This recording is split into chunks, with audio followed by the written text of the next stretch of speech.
The announcement today of arsenic-eating bacteria from NASA fiercely divided the Last Word staff. During our editorial meeting, things were said that shouldn't be said, allegations were made, punches were thrown, personal integrities were damaged beyond repair. Several apologies and meetings with Human Resources later, things are better. But the debate has not been settled. Because when people hear the phrase big announcement from NASA, there's a mixed reaction when that big announcement turns out to be arsenic-eating bacteria from a lake in California instead of extraterrestrial life.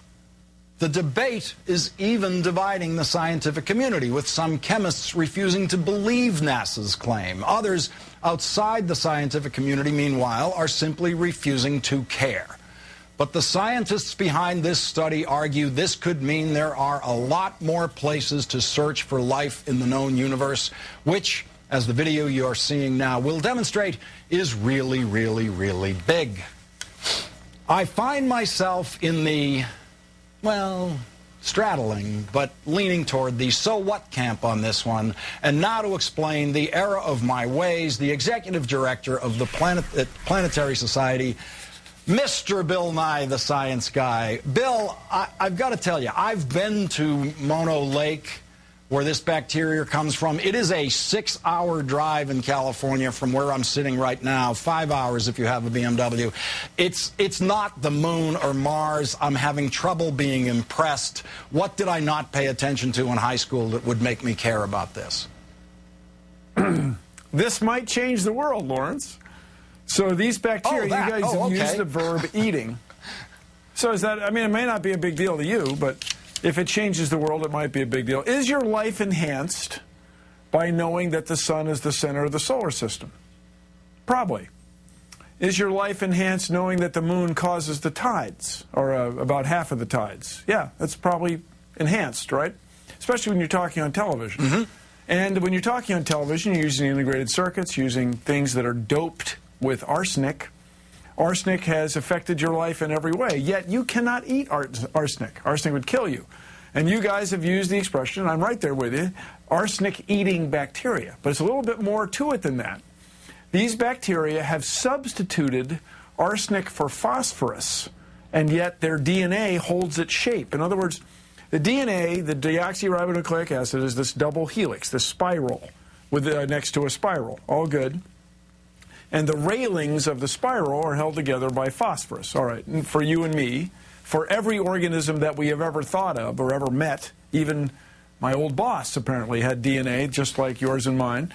But these bacteria have found a way, I say found, they are able to use arsenic instead.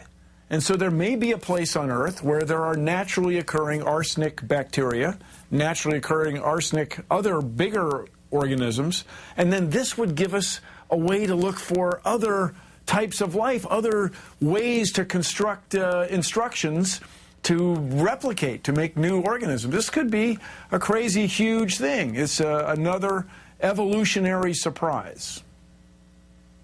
Okay, so I've been taking notes here like a high school student, and so here's what I've got so far, Bill. That we now, when we're searching for life, take notes? Yeah, but they have. It's much simpler spelling words. You don't have to know how to spell phosphorus if you're a reporter. So when we search for life in the universe, we will now be looking for other formulas where we didn't think there could be a form of life using that particular formula. That's right. Yeah, it's remarkable, and they're making a big deal out of it because it's this kind of subtle thing that leads to discoveries. I mean, people have a sense about it that it's. This is such a surprise, this is so unusual, that it could change the way we think of everything. See, one of the big ideas these days in astrobiology is that there could have been what people like to call a second genesis. This is to say, maybe life arose in a couple different ways, or multiple different ways here on Earth, and we just have never gone looking in the right places or asking the right questions to discover them. And so if we found another type of life, it would indicate that life is more likely than not. And then okay, this Bill, would you've absolutely, once again Bill, be you've humbling but enlightening. You have completely won me over, and I want to hear a lot more, but now we've run out of time. Bill Nye, the Science Guy, thank you very much for your time tonight.